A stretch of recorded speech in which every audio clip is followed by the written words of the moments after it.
Now it's easier than ever to share job slots and resume search seats with your HR and hiring team.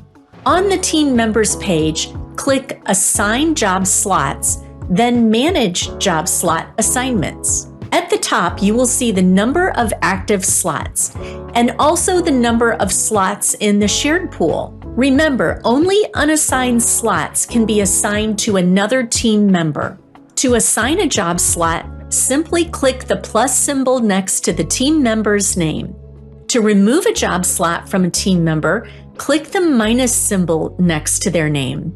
This will add the slot to the shared slot pool where it can be reassigned to another team member. Don't forget to click Save Changes when you're finished. If you have multiple resume search seat licenses, you can assign and unassign them to any member of your team, even those with pending invitations. To do this, go to the team members page and click Assign Resume Search Seats.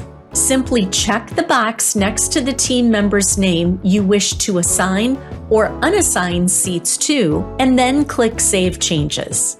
Please keep in mind that resume views are shared between all users with resume search seats.